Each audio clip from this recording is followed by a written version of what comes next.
생명의 나무 들여다보기. 4. 돌연변이 이야기. 멘델의 법칙이 세상에 다시 알려졌지만 당시에도 많은 학자들이 멘델의 법칙을 받아들이지 않으려고 했다.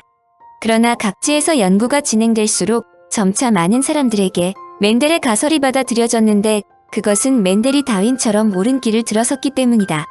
멘델의 연구가 빛을 발하기 시작한 것은 인간에게도 이들 결과가 적용되기 때문이다.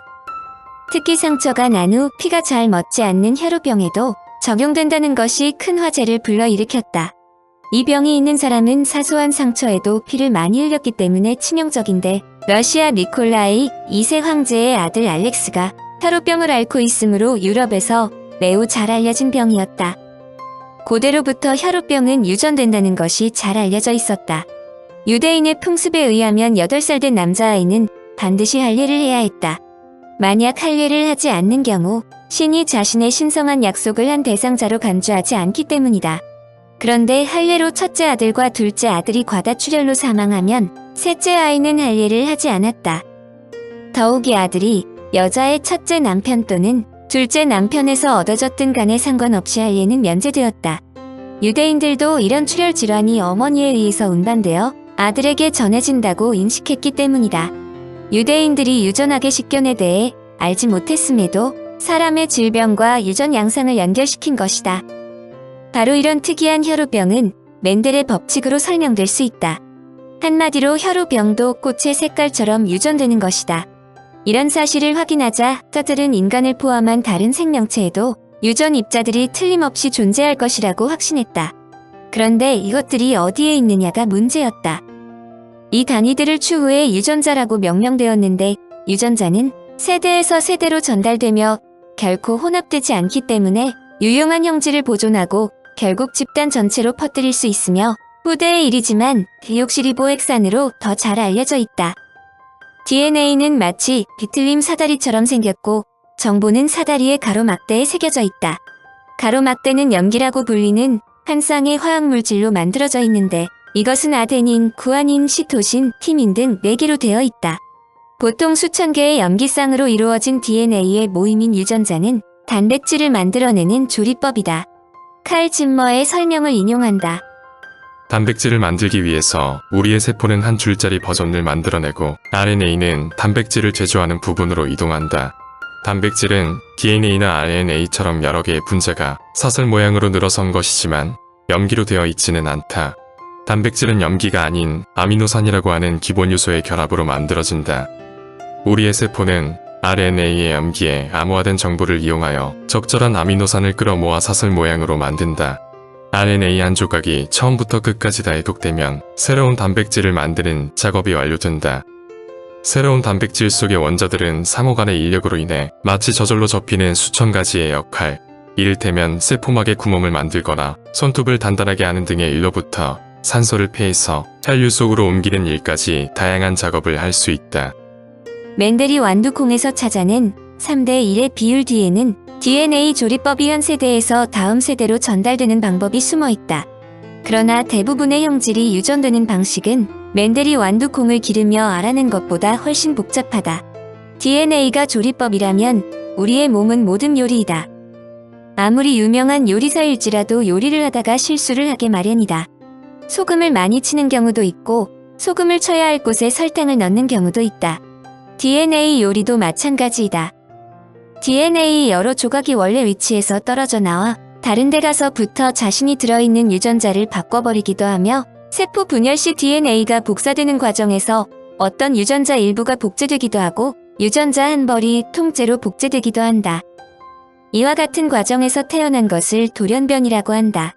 돌연변이의 기본을 먼저 설명하는 것은 돌연변이야말로 진화의 핵심이기 때문이다. 돌연변이 가설에 불을 붙인 것은 1912년부터 모건의 연구실에서 유전 연구를 함께했던 멀러이다. 그는 모건과 함께 염색체에서 교차가 일어나는 과정을 연구하였으며 1920년부터 텍사스 주립대학교에서 돌연변이를 연구했다.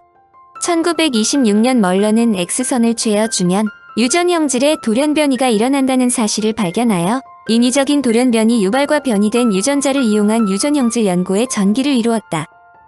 X선 조사가 돌연변이를 일으킨다는 그의 연구 결과는 유전학 연구에 큰 공헌을 하였고 1946년 노벨 생리의학상을 수상했다. DNA가 돌연 변이를 일으키면 세포는 기능 이상을 일으키거나 죽기도 하고 마구 증식하여 종양이 되기도 한다. 어느 쪽이든 돌연 변이를 가진 개체가 죽음과 동시에 돌연 변이도 사라진다. 그러나 돌연 변이가 그 개체의 정자나 난자에 영향을 미치면 갑자기 불멸의 힘을 얻을 길이 열린다. 후손에까지 변이가 전해지는 것이다. 돌연 변이의 효과는 그것이 좋은 것이든 나쁜 것이든 세대를 거듭하면서 얼마나 널리 퍼지는가에 따라 달라진다. 대부분의 경우 돌연 변이는 부정적인 작용을 끼쳐 소유자가 태어나기도 전에 죽이거나 생식 능력을 해친다. 그런데 돌연 변이가 긍정적인 작용을 할 때는 매우 유용한 역할을 한다. 예를 들어 단백질의 구조를 바꾸어 음식을 소화시키거나 독성 물질을 분해하는 능력을 개선한다면 이런 유전자를 가진 돌연 변이는 점점 많아질 것이 당연하다.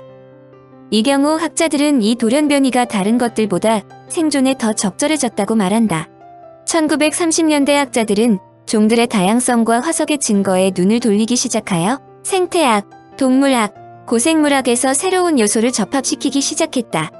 1937년 소련의 과학자 테오도시우스 도부잔스키는 유전학과 종의 기원이라는 책에서 현대적 통합 진화론을 크게 발전시켰다. 도부잔스키는 미국 컬럼비아 대학의 토머스 헌트 모건의 실험실에 합류하여 초파리의 돌연 변이에 대해 연구했다. 그는 초파리의 염색체를 현미경으로 관찰하여 유전자의 차이를 판단할 수 있었다. 즉 그가 연구한 각각의 집단은 다른 집단과 구별되는 분명한 표지를 염색체에 달고 있었다. 영국 의사 아치벌드 게로드는 특정 유전병이 인체의 신진대사를 담당하는 효소와 관련이 있다는 사실로부터 유전자가 효소의 생성까지 관장한다고 주장했다. 유전자가 생명체의 대사를 관장한다는 게로드의 가설은 1930년대를 통해 실험적으로 입증되었고 이후 하나의 유전자가 하나의 효소에 대응한다는 일유전자 이효소 가설이 세워졌다. 유전학자들이 초파리를 많이 연구하는 것은 다양한 형질을 가지고 이 형질들이 유전되는 데다 채집하기 쉽고 빨리 번식하기 때문이다. 한 쌍의 초파리 부부에서 200마리의 초파리 자식을 얻을 수 있고 이 자식들이 8에서 10일이 지나면 벌써 자신들의 자식을 낳을 수 있다. 또한 초파리의 세포들에는 염색체가 많지 않고 이 염색체들 중 일부는 당대의 현미경으로도 연구할 수 있었다. 새로운 종 탄생. DNA 연구가 활성화되자 유전학자들은 초파리에서 발견되는 다양성이 오히려 당연하다는 것을 발견했다. 예를 들어 과거의 생물학자들은 인종들 사이에 대단한 유전적 차이가 있으며 심지어는 생물종적인 차이라고까지 주장했다. 그러나 인간의 유전자를 연구한 결과 이런 생각들은 현재 대부분 틀렸음이 밝혀졌다. 스탠퍼드 대학의 마커스 펠드먼은 인종에 대해 우리가 갖고 있던 생물학적 생각은 대부분 유전학적 연구 결과와 일치하지 않는다라고 말했다. 과학이 발달한 21세기에 들어와서 자연 선택이 생물체의 모습을 바꾸고 새로운 종을 만들어내는 광경을 볼 수 있는 시대가 되었다. 심지어 과학자들은 전혀 예측하지 못한 곳에서 자연 선택이 작용하는 것을 발견한다.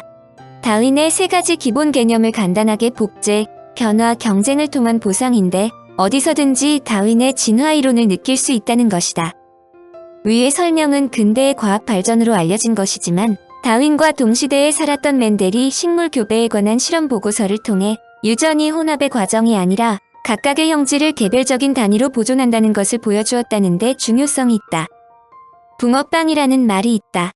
이는 부모와 자식이 외형적은 물론 성격 등이 똑같은 경우 자주 사용되는 말인데 이는 부모의 형질이 자식에게 전해졌기 때문으로 생각하면 이해하기 쉽다.